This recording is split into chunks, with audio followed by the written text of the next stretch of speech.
Hi, it's me Jacqueline. Welcome to my channel. If you're new to the channel, then please subscribe my channel and visit my Patreon page, link in the description. The next day, Ashley wakes up and starts to get ready for her day at school with Elizabeth. Elizabeth wants to know what happened yesterday. This is when Ashley begins to tell Elizabeth everything that went on with Mr. Graham and Mr. Hather. They now know her little secret, and it has been explained in detail to them.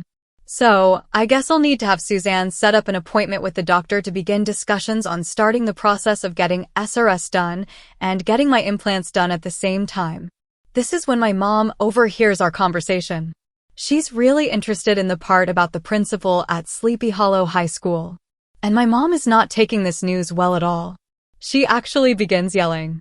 She wasn't satisfied to have me gone from her school and didn't contact the high school in Illinois. Instead, she contacted my workplace. I've had about all I can stand of this principal. She just can't leave well enough alone.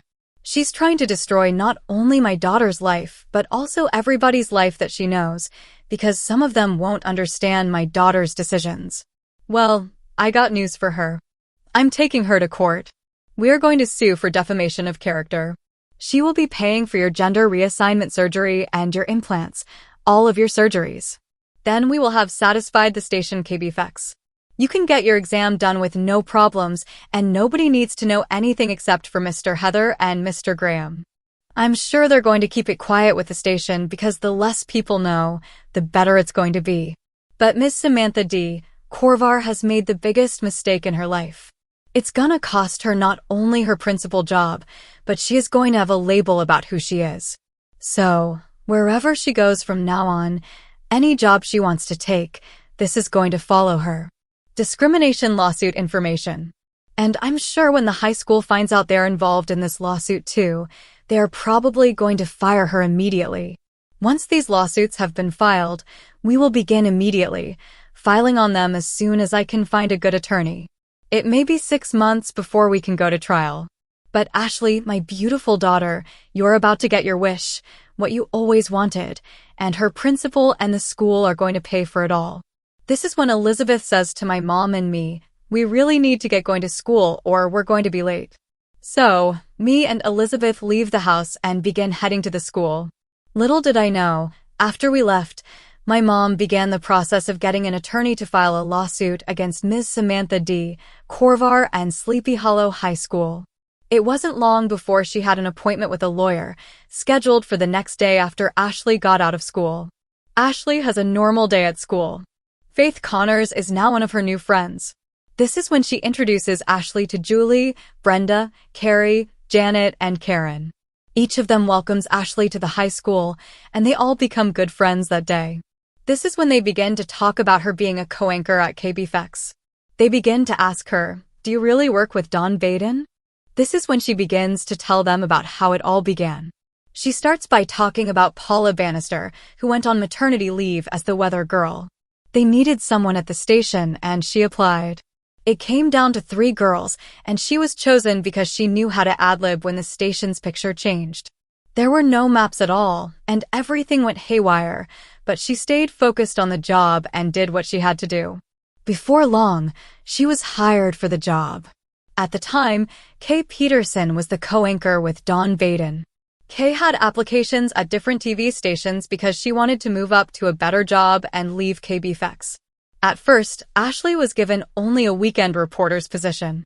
She would only be on the weekends. Her boss was impressed with her weekend stories, and he knew that she could replace Kay when she left. While Kay was still there, Ashley had to wait. After Kay left, Ashley was given the position of co-anchor with Dawn, and she accepted it. Now, she is on the station Monday through Friday from 6 p.m. to 10 p.m. This is when the bell rang and lunch was over. We all got up and began to walk back to our next class. All of us girls were going to the same class. The teacher, Mrs. Demingchek, had no problem with us when we entered the room. We went to our seats, and she began to give us our lesson. We opened our books and followed along. We went to our next class, where Mr. Chandler taught math. He began to write different problems on the board, and it wasn't long before he called on me to come up to the board and solve a problem. It did not take me very long because I am very smart in English, history, and science. So I wasn't worried about the classes I would have to take before I could graduate. Then I went to my next class, which was science with Mr. White. Some of the boys were kind of rowdy, and he had to address them. Okay, boys, you need to take your seats and open your books. It's time for your lesson. The bell has rung. This is when some of the girls, not our friends, different girls, began to talk among each other. Again, the teacher said to the class, enough. It is time to begin the lesson. I won't have any more interruptions, or I will send you to the principal's office. Everybody decided to listen to what he said. Near the end of the class, he gave us our homework assignment, and the bell rang, and we headed to our last final class. When we entered the classroom, there was the teacher, Miss Monica, who taught geography history class. She addressed the classroom as they came in, go to your seats and wait until the bell rings, and we will begin our lesson. You can talk until then, but once the bell rings, class begins and no more talk. I will do the talking unless I call upon you. We all knew that we were not going to push this teacher in any way to upset her. At the end of our class, she gave us our homework assignment. Then the bell rang, and we were ready to go home. This is where Elizabeth meets up with us. At first, Faith is kind of hesitant about letting her come home with us. I made it clear to Faith and the rest of the girls, she is my niece, and if she doesn't come home with us, then I go home with her alone. This is when Faith says to the other girls, okay, and they welcome Elizabeth into their group. They began to walk with us to our house. This is when we said goodbye, we will see you on Thursday, and don't forget to do your homework. This is when Faith says to the girls, Ashley, and we're not excluding you, Elizabeth, on purpose, but we know that you work with the catering service with Nicole. Anyhow, we're going shopping this Saturday. Do you want to come with us? Ashley says, I have to ask my mom to make sure it's okay before I can commit to anything like that, but I don't see any problem. So, I believe I can come with you all.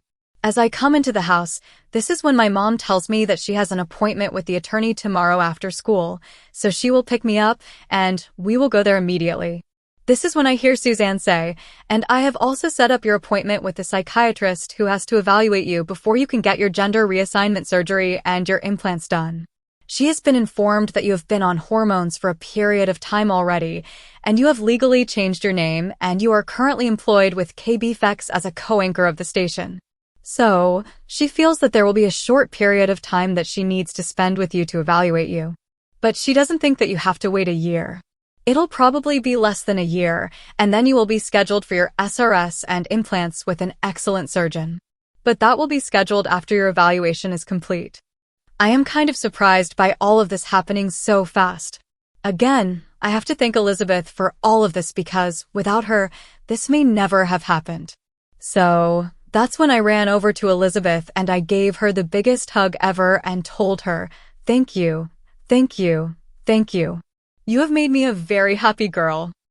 I can't thank you enough for what you began as a prank, which has now become a reality that is about to happen.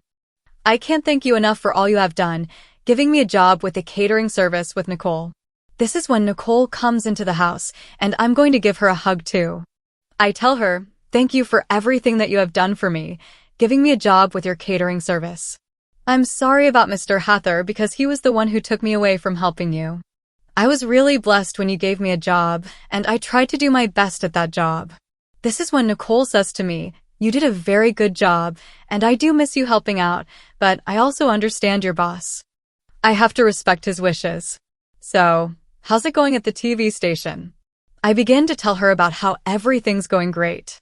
She already knows that, and only my two bosses know about my secret. We're not telling anyone else because nobody else needs to know. We are just going to get the surgery done as soon as we can. I have enough income from my job to cover the cost of it all that I've been saving up to go to college. I really wanted to use the money for college, but since what happened with this information being given to them, I can't wait. I need to get it done as soon as we can. This is when Nicole says to me, I am so happy for you, Ashley. I know you are going to be a wonderful woman in this world. I can't wait for your mind, soul, and body to match who you are and who you always have been. I think you know that as well as I do. Again, I thank Suzanne, Elizabeth, and Nicole for everything they have done for me. I just can't thank them enough for everything they did. This is when I go upstairs to get started on my homework because I know it has to be done before supper is ready and Uncle Bob comes home. I wish we didn't have the tension between the two of us, but we do. At least I have my Aunt Sharon, who is on my side, who says that eventually, he's going to come around. He just needs time. It's not long before Aunt Sharon comes home, and my mom has made dinner. She is calling us all to come to the table to eat. Uncle Bob is the first one to enter the dining room and sit down at the table at the end of the table. We set our chairs, and not before my mom is dishing out all of the food. She serves Uncle Bob first, then Aunt Sharon, and then us. My mom makes a plate for herself, sits down, and we all begin to eat when she has done that. We don't touch our food until my mom is sitting down. Again, everyone is quiet at the table because Uncle Bob is giving me looks, and I'm trying to avoid looking at him at all. This is when Aunt Sharon says, "Okay, I've had enough of this. You have met Ashley. She is your niece, and you will start respecting her for who she is. I don't care how you feel about her. You need to get over it, or we need to have a serious talk after dinner tonight. You're not going to be mean to my niece, and you're not going to stare at her like she's some freak show person in a circus. She is not a freak. She's a beautiful woman. And she has chosen this for herself. No one is forcing her to do it. This is her decision." That's when Suzanne speaks up. She tells Uncle Bob, tomorrow, Ashley has an appointment with a psychiatrist to begin her evaluation for her gender reassignment surgery and implants. I personally don't see any problems that you are having about this because I can see how much Ashley is a woman. She's sitting here right now, being an amazing lady. I am pretty sure that she is being respectful to you. But you do not respect her. She hasn't said one unkind word to you at all, but yet you have to her. So what are you going to do now that she is on the path to begin her gender reassignment surgery and implants? Are you going to wait till she's complete before you start respecting her as your niece? Are you going to keep continuing to stare at her and make her feel uncomfortable? Your sister is working on getting into her own house so she can get her daughter out of here because she doesn't like how you are treating her daughter. I'm pretty sure that your wife feels the same about how you are treating your niece. I don't think you realize that your actions are hurting your sister, so I guess you are blind to the pain that you are making her feel. Ashley is her daughter, and if you're asking her to make a decision between her brother and Ashley, her daughter is going to win every single time in that contest. Do you really want to lose contact with your own sister because you can't accept Ashley? I hope you know that you are breaking everyone's hearts by the way you are treating Ashley. This is uncalled for. You shouldn't have this kind of discrimination against someone who wants to be who they want to be. She's even going to get her surgeries completed. Not only will her name legally change, but she will have the body of a woman. And I really don't want to say this part, but she's probably making more income than you're making. She has a successful job as a co-anchor at a TV station. And you know what? Her two bosses know her secret too. And they don't have a problem with her. Because if they did, they would have fired her. But they believe that no one else knows about her secret. So it will be kept a secret at that TV station. Nobody will ever find out about it. As soon as her surgeries are completed, she will be able to take the physical exam required by the TV station without any problems. Everything will be complete, and nobody will ever know that she was not born a biological girl. I don't know why you have such a problem with this. I am wondering if you are that insecure about your manhood. This is when Aunt Sharon speaks up and says, "Enough said about this, Suzanne. I will have a talk with my husband privately about this issue." Then Aunt Sharon says, "Ashley, I deeply apologize for my husband's comments. You're not saying anything, and you should be allowed to say something, but I like your calmness and ladylike demeanor. You are being respectful, and I really love that about you. Now let's continue to finish eating, and then let's get the kitchen cleaned up and this house cleaned up before everyone has to go to bed. By the way, does anybody have homework that has to be done?" This is when Ashley speaks up and says, "No, I have done all my homework." Then Ashley asks, "So who is taking me to the TV station tonight, and who is picking me up later on?" Suzanne speaks up and says, "I will be picking you up tonight, but your mom will be taking you to the station tonight." This is when Elizabeth speaks up and says, "No, I haven't completed all my homework." Aunt Sharon says to her, "Okay, she is the only one that's going to be excused temporarily from doing any chores, but she will have chores to do when she finishes her homework." Ashley is excused also from chores, but she will do them this weekend because she works at the TV station. After we finish eating our food, my mom says to me, "You need to get into the car. I will be out as soon as I can get the car keys, and then I'll take you to your work. Remember that Suzanne will pick you up tonight, but after tonight, I will be the one who will be taking you to the TV station and picking you up every night until I start my new job. You should know that if I can't do that, then we will make arrangements with Suzanne or one of the other girls. But you will not be left at the station, and you will not be late getting to the station." When we arrive at the station, I say goodbye to my mom. I walk in and begin heading to the room to get all of my news information. I begin reading all of it, getting prepared for tonight's 6 o'clock newscast. I know I don't have much time, but I've got to get it done because I can't take off school to do this. It doesn't take me long, and I am ready for the night. I begin doing this every single night Monday through Friday at 6 p.m. and at 10 p.m. From then on, I am very popular with the audience that watches me every night. It's not long before I start getting some fan mail, which is always checked by someone before it reaches me, just in case of any hateful mail that might come. The next morning, I wake up and start getting dressed. I choose a skirt and blouse, and Elizabeth puts on a pair of jeans and a nice blouse. Then we both head downstairs to eat breakfast. Before we know it, it's time to head out the door, walking to school. After opening the door, we see Faith, Julie, Janet, Carrie, Brenda, and Karen waiting for us. That's when we all begin walking to school, talking to each other all the way. The day at school goes well. I go to all my classes, and they are all good. I didn't have any problems from any of the teachers or any of the students. But I also know that the students know they can't mess with me because I'm now with the in crowd of girls. Nobody messes with any of the girls that Faith has in her group, and everyone knows it. The final bell rings, and that's when I tell my friends that my mom is waiting for me in the parking lot. I tell them, "I will see you tomorrow morning." This is when Faith says to me, "Don't worry, we will walk your niece home to her house tonight. We will see you tomorrow. Good night, Ashley." With that, I begin to head to the car where my mom is. As I get into the car, my mom says, "Did you have a good day?" After I answer and say it was okay and I didn't have any problems from anyone, my mom says, "Good. Okay, now I need you to please buckle your seatbelt, my sweet, beautiful daughter." This is when she says, "I love how you just know how to properly get into the car when you're wearing a skirt. I am so proud that you have learned a lot about the ways a girl needs to do everything too. So I don't have to worry about you ever doing anything incorrectly, and you'll always behave like a lady at all times." I reassure my mom that it won't be a problem for me. "I love being a girl, and I am so happy that I have a mom like you," I say.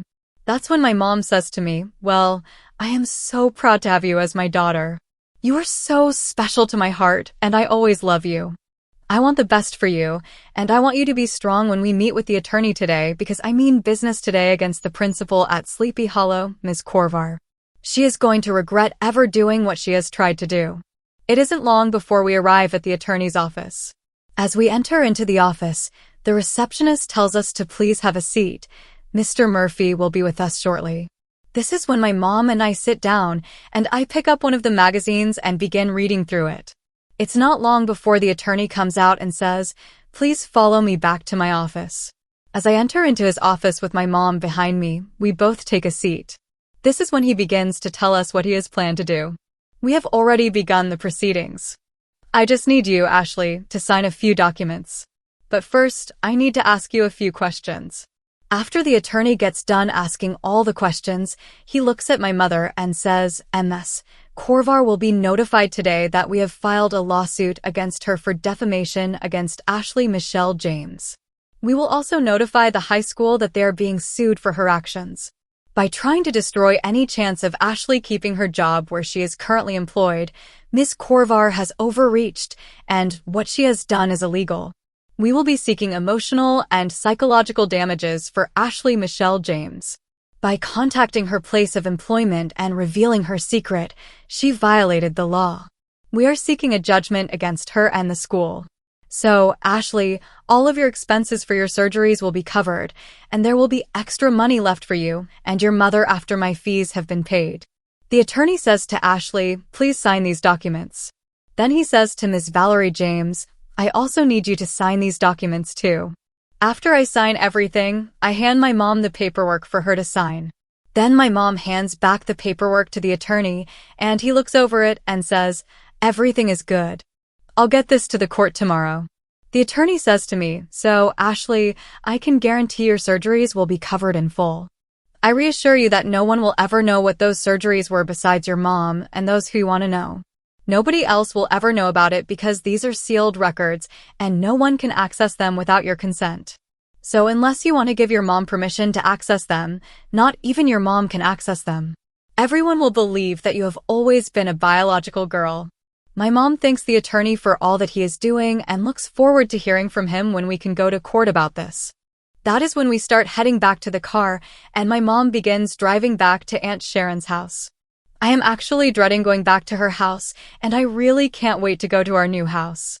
So I ask my mom, when do you think we'll be able to move into our new house? My mom says to me, Nicole is supposed to stop by the house and see if the smell has been taken care of. That's when we can begin to move our stuff in there. I say, so then we can move out of Aunt Sharon's house? My mom says, yes, we will be able to move out of Aunt Sharon's house. I say to my mom, good, because I'm not sure how much longer I can deal with Uncle Bob. Anytime I'm in the room with him, he just starts staring at me like he does. I just want to cry when he does that to me because I don't think he'll ever accept me. I know that I have to respect him because it's his house. That is the reason why I just want to get out of Aunt Sharon's house as soon as possible. I know he is letting us stay there, even though I feel very uncomfortable around him. I wonder if Aunt Sharon is still going to talk to him about everything, about how he is making me feel with what he's doing to me whenever he stares at me the way he does. I feel so uncomfortable whenever he's around me, and I don't even want to be at the table with him when we eat together. I hope that she'll change his behavior towards me, and I really hope that I can see a difference tonight. He is almost as bad as my principal is to me. I don't know why my principal and he have so much hate towards me. I ask my mom, why does Uncle Bob hate me so much? I've never said anything to him to upset him. My mom says to me, your Uncle Bob doesn't hate you, dear. My mom reassures me, saying, he just doesn't understand why you want to be a girl. He doesn't understand how someone who is a boy would ever want to be a girl because of how he was raised. I'm sure that Aunt Sharon has had her talk with him about this issue, and it will be resolved by tonight. I'm sure he's going to treat you better tonight at dinner. I know my sister-in-law very well, and she won't deal with this from her husband. Neither will I. No one will disrespect my child, who is my daughter now. With this said, I say, thank you, Mom. That makes me feel a whole lot better about going to Aunt Sharon's house tonight. We arrived back at Aunt Sharon's house. It's not long before Nicole comes downstairs and sees that we are home. She tells us that the stuff Suzanne had recommended from the hospital has done its job because it has gotten rid of the smell, and there are no odors anymore. So all that nasty smell is out of our new house. I am so glad to hear this news, and I say to my mom, this is good news. Mom, when can we begin to move out of here and into our new house? So I won't have to deal with Uncle Bob anymore. My mom says if we can get the movers to come on Saturday, then we can move in on Saturday, and we should be completely moved in by Sunday night. This is when I remember that I was going to ask my mom the question about going with my friends to go shopping with them. But if we're moving, there's no way I'm going shopping with them, especially if I'm moving out of this house this weekend. So, I know I have to let Faith know that I can't join them, and I have to tell her that we are moving into our new house. So, I won't be able to go shopping with her.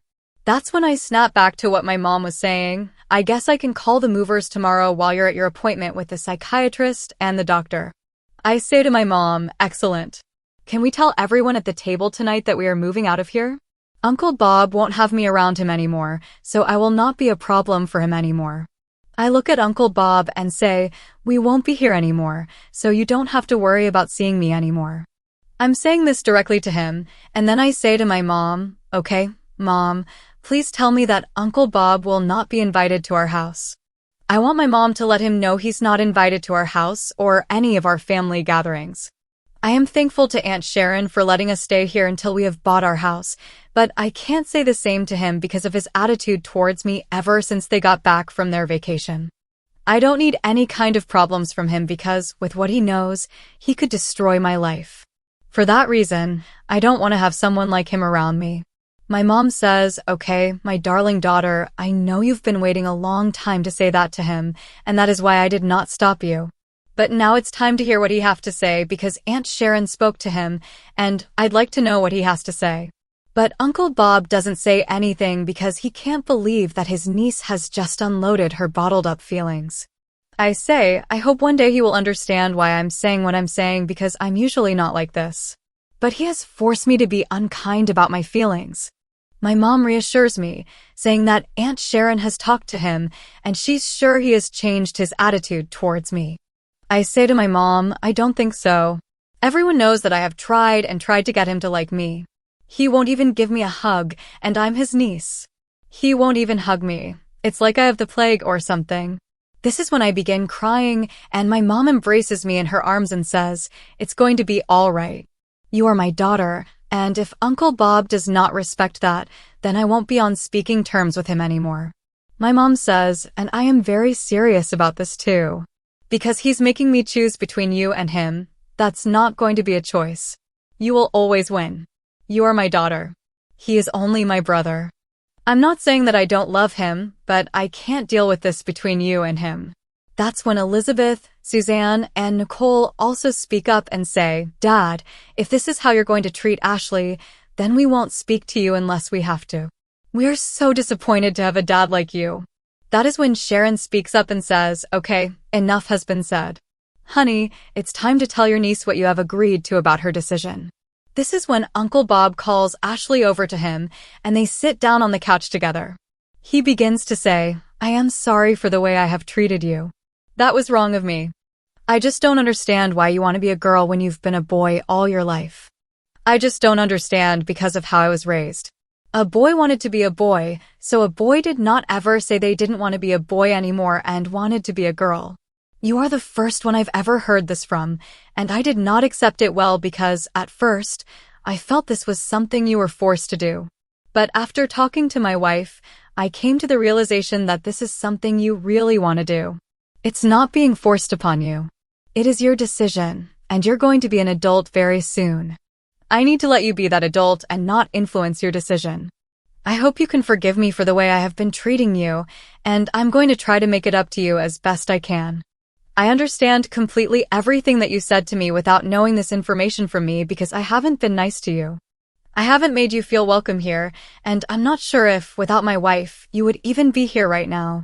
When we came home and found out what we found out, I was very upset with my daughters and what they did to you. For that reason, I thought they were responsible for you wanting to be a girl. But look at you. You are successful at your TV station. You are a co-anchor, going to school, and you are a very smart and intelligent girl. I want you to know that your secret is safe with me. I will not tell anyone about you, and I mean no one will ever hear it from me. So, if you want to tell someone, that'll be your decision, not mine. This is when I say to him, I'm glad you said what you said because it needed to be said. This is when Elizabeth hands me all of my books and tells me what homework I have for tonight. I tell my mom, I need to go upstairs and get ready to go to work. My mom says, when you're ready, I'll be waiting in the car for you. I get changed and then say, I'll be right out in a few minutes. I get into the car and my mom begins to back out of the driveway, heading towards the TV station. It's not long before we arrive at the station and my mom drops me off at work. I walk into the station and go to get the news that I will be talking about tonight. I begin to pick up the necessary information, and that's when Paula comes by for a visit. But since I really need to get prepared for the 6 p.m. newscast, I have to cut her conversation short and say, I have to get ready for tonight. Someday we will talk when I have more time because I have to get ready for the broadcast tonight. Paula knows that what I am saying is true, and I am not trying to avoid her. That's when she mentions that maybe between 6 p.m. and 10 p.m. we can grab a quick bite together. I tell her that would be nice. After we finish the 6 o'clock episode of the news, Paula and I go down to the cafeteria and grab a bite to eat. We begin to talk, and she tells me about her baby and asks how I'm doing in school. That's basically our conversation for that period of time because we both have to get back up and ready for the 10 o'clock broadcast. She'll be doing the weather, and I will be on the news. If there are any news stories, I need to find out before I go on at 10 p.m. After I do the newscast at 10 p.m., I'm ready to go home. I see that Suzanne is waiting for me outside. I get in the car and we begin to head back to her mom's house. I know I have to do my homework when I get there. After I finish my homework, I get ready for bed. Elizabeth and I put on our nighttime moisturizer on our faces. That's when she starts to get undressed while I am in the same room with her. She tells me to do the same thing. I look at her and say, I'm not sure if I should do that or not. Elizabeth says to me, why not? You are a girl just like I am. From now on, that is how I will see you. We're just two girls getting ready for bed. That's what you are, and I want you to remember that. So, I don't want you to say anything when we are getting undressed and dressed that makes you unsure about changing your clothes in front of me. Okay. So, I put on my undergarments and I'm ready for bed. Elizabeth and I fall asleep really quickly. And before I knew it, the alarm is going off. I'm dreading getting up, but I know I have to go to school. I'm going to meet with the psychiatrist today. I don't know if it's a him or her, but I have an appointment today. Elizabeth and I go downstairs and eat breakfast. Again, our friends are waiting for us. This is when I begin telling Faith I won't be able to go shopping with you this weekend. She asks me, why? I tell her because we are moving into our new house. This is when she says to me, maybe we could help you move and with packing your stuff up and unpacking it when we get to your new house. That way you'll be free on Sunday and we can go shopping then. I say to her, I will ask my mom if you can help us or not. I'm sure she's gonna say yes, but I always have to ask my mom about everything. We have that kind of relationship. Then she asks me, are you gonna be able to walk home with us tonight? I tell them I wish I could, but I have another appointment after school, and I have to go with my cousin. Faith says, here's my phone number. Please call me and tell me if your mom will let us help you move on Saturday. After we have packed and unpacked your stuff, she probably will let you go shopping with us on Sunday. I see Suzanne's car in the parking lot. I head over, get in the car, and fasten my seatbelt. Before I know it, we are on our way to the psychiatrist. Suzanne tells me all about her. She knows everything about you, hormones, living full-time, and that you want to be a girl, and so on. But she will be asking you some more questions besides what I just said to you. I've let my work know that I have this appointment. Mr. Graham knows about this appointment too, and he thinks I'll have plenty of time to get ready for the live broadcast. Suzanne and I walk to the psychiatrist's office. We check in at the desk and tell them that I am here to see Dr. Renee. The receptionist says, please have a seat, and I will let her know that you're here, Ashley. I sit down beside Suzanne and wait to be called. It's not long before the doctor comes out. I follow her back to her office. She starts by telling me everything that she knows about me so far. Then she begins inquiring about certain questions that I need to answer correctly if I'm serious about going through the process of getting my gender reassignment surgery done and implants. I think we were there for about 40 minutes before we were done. She said, everything looks good. I want you to continue taking your hormones and blockers, and I want you to see this endocrinologist so she can monitor your levels.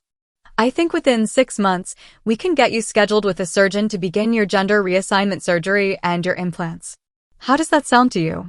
I tell her that's great. I will follow all of your instructions, and I will do everything that you have told me to do.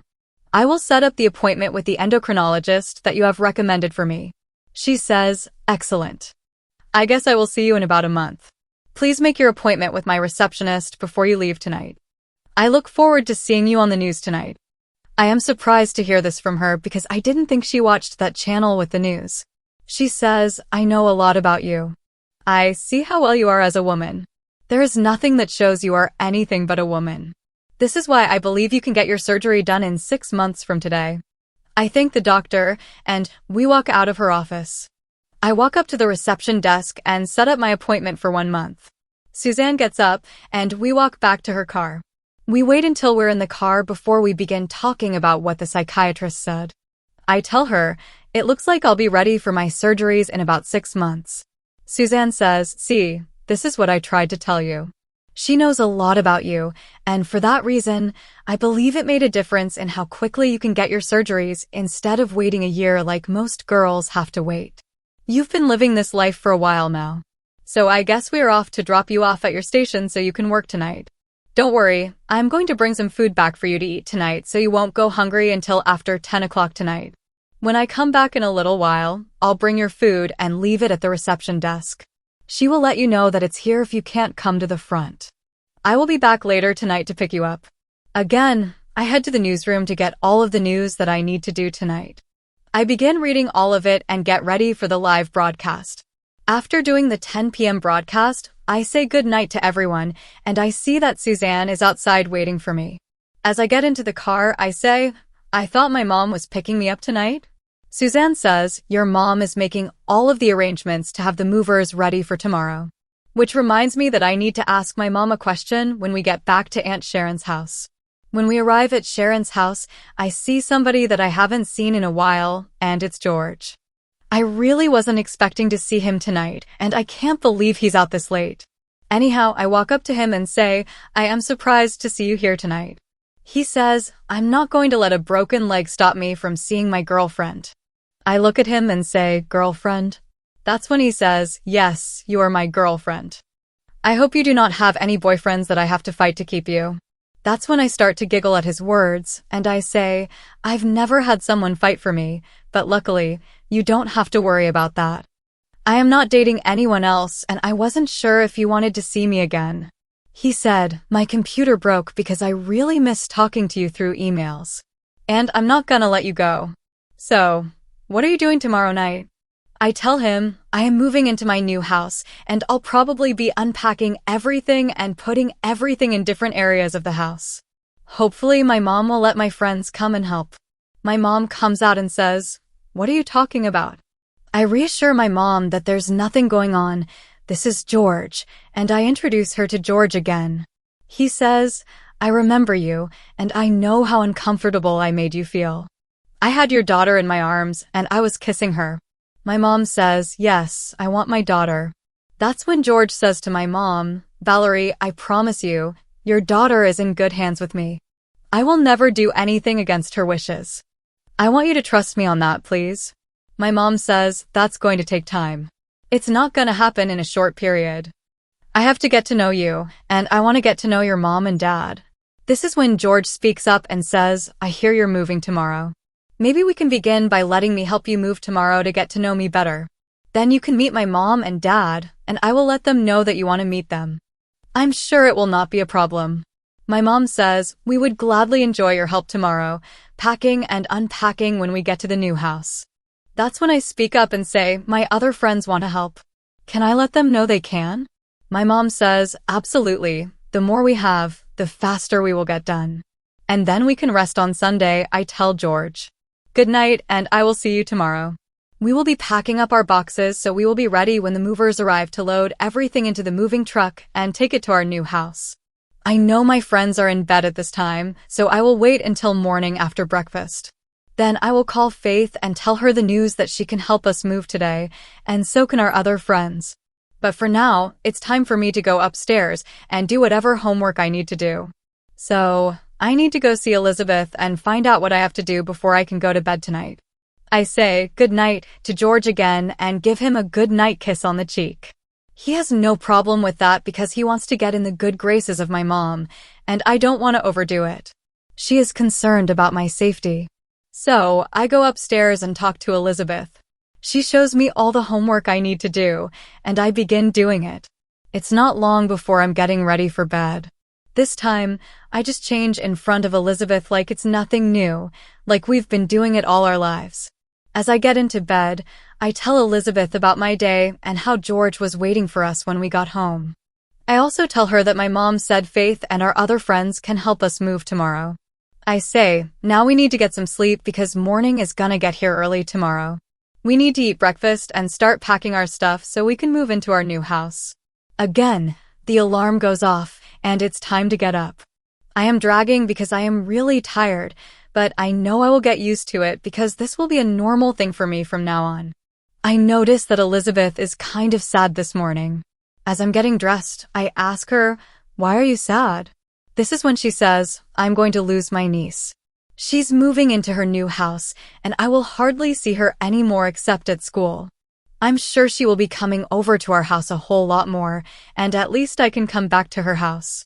Uncle has accepted me as his niece. I have to say, I really didn't think that was gonna happen, but I guess Aunt Sharon convinced him that he really needed to accept me. So, as I get dressed, I am choosing to wear my jeans and a shirt today. I attach the glue forms to my chest, put on my bra, and then put on the shirt. This is when I go downstairs and start making breakfast. My mom sees my hair and she says, "We have to do something about this. You've got to take better care of your hair." She tells me to sit down, begins working on my hair, and shows me a simple way to do it quickly so I am ready to go and look presentable and nice. After we get done eating breakfast, we begin packing the boxes. Then we hear a knock at the door. It's Faith and the girls, and I see George has also arrived. I introduce George to the rest of the girls. This is when Brenda says to me, "He's cute, Ashley. You've got yourself a keeper," and we all start giggling about it. My mom says to everyone, "Okay, we have put everything in the living room and dining room that needs to be packed up, except a few clothes that are upstairs in my daughter's bedroom. Other than that, everything is ready to go. In the rooms, please pack everything in boxes and try not to break anything." This is when Faith and my friends assure her that everything is okay. George says, "Don't worry, we know how to pack things. Nothing is going to be broken, and we're going to unpack it so that everything is just like it was when you first put it in this room. We will put it wherever you need it. Just tell us where you want everything when we get to the house, and I will begin to put things where you want them."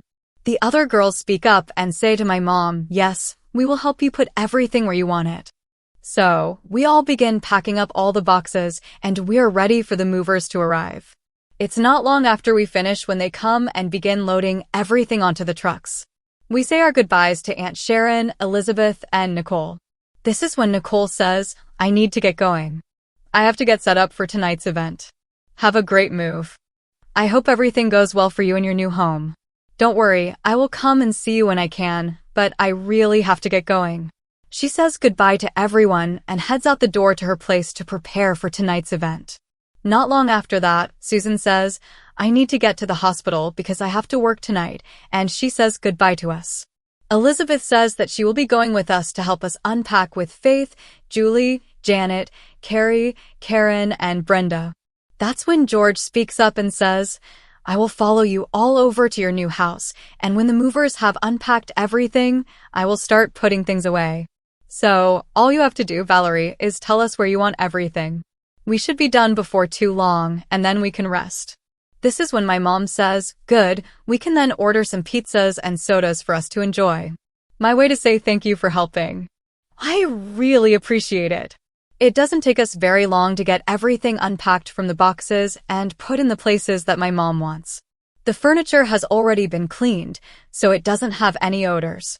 Nobody knows that this house used to have an odor because we're not gonna say anything and they don't need to know.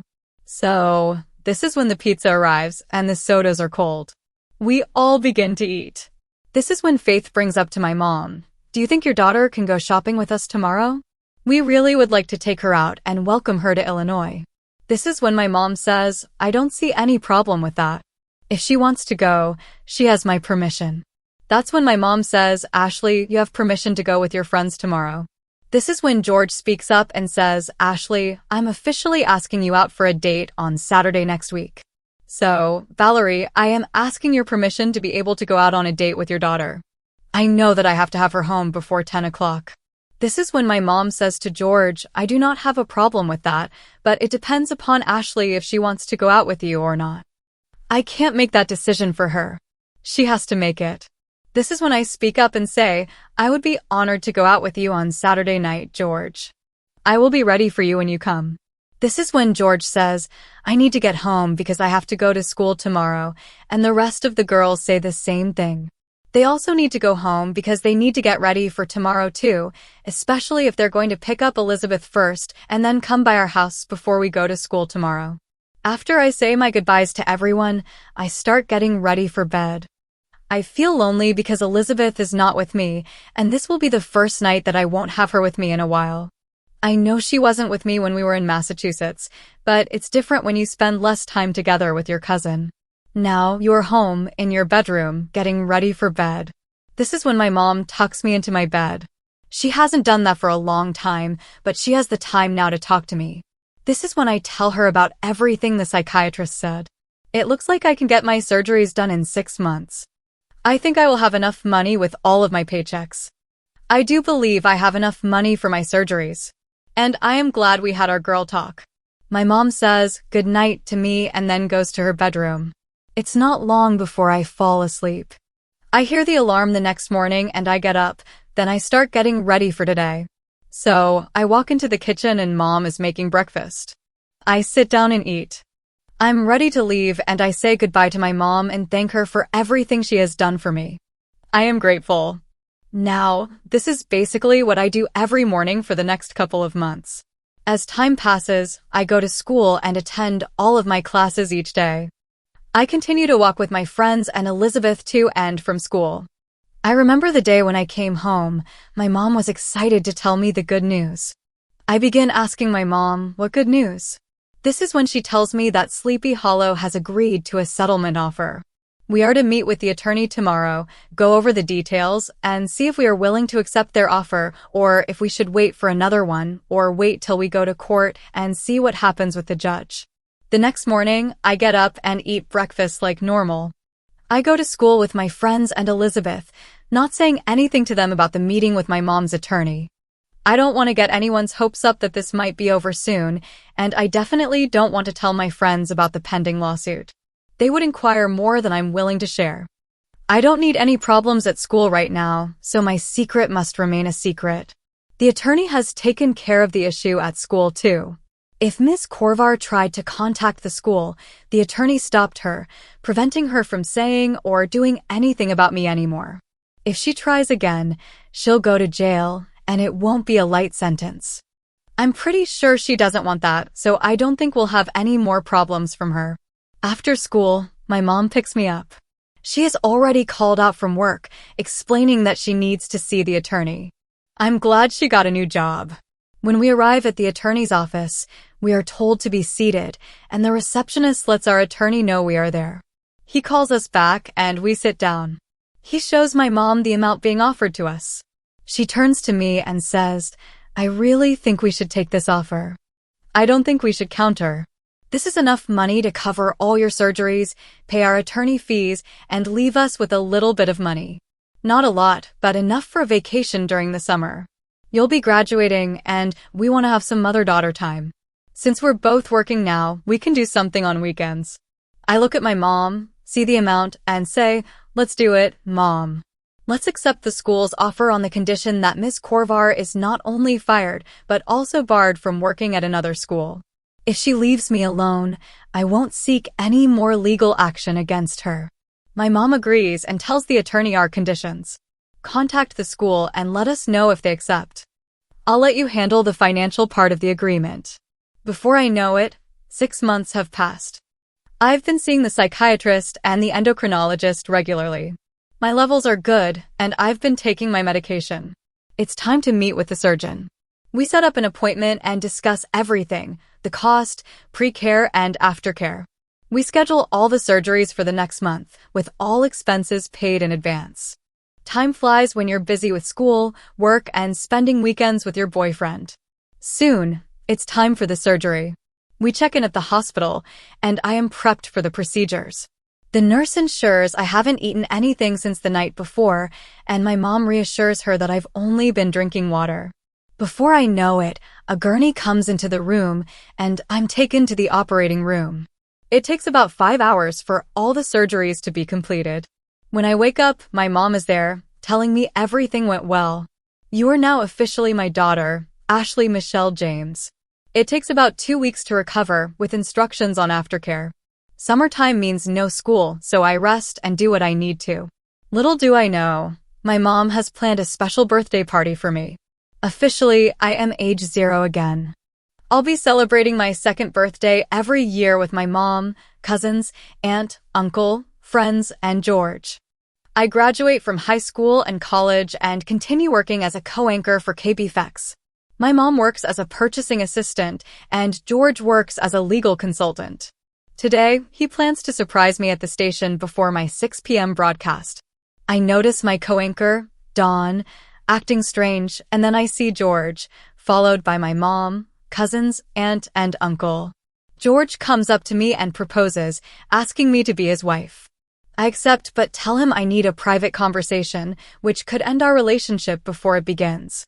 I believe in honesty, especially in serious relationships. After the 10 p.m. broadcast, I tell him to pick me up. Everyone congratulates me on the engagement. My mom, cousins, and aunt begin planning the wedding, unaware of my pending conversation with George. After the 10 p.m. broadcast, I see George's car and walk out to him. We drive to my house, where I decide to be upfront. Holding his hand, I say, "What I have to tell you isn't easy, but I believe in honesty. I used to be someone else, but I've had my surgeries and become who I am now." Fearing the worst, George looks into my eyes and says, "I don't care who you used to be. You are a beautiful woman, and I love you. I want you to be my wife." I cry, never thinking this day would come. I say, "I love you, George. You're amazing, and I'd be honored to be your wife. It's up to you if you want to tell your family." George reassures me, "No one will ever know. You've always been a woman to me, and that's how everyone will know you. I'll take your secret to the grave." We pull into the driveway, and my mom asks what I told George. I tell her everything, and she is happy for me. We plan the bridal shower and the wedding with my cousins and Faith as bridesmaids and my mom as matron of honor. Mr. Wilt Hather gives me away like a father. The wedding goes smoothly, and no one learns my secret. George and I go on our honeymoon, all expenses paid by Mr. Hather. When we return, I continue working until retirement. Mr. Graham, Mr. Pylier, and Mr. Hather have all passed away by then, but we still have a celebration. This is the end of my long summer vacation. Please subscribe for the next part and visit my Patreon page for early access.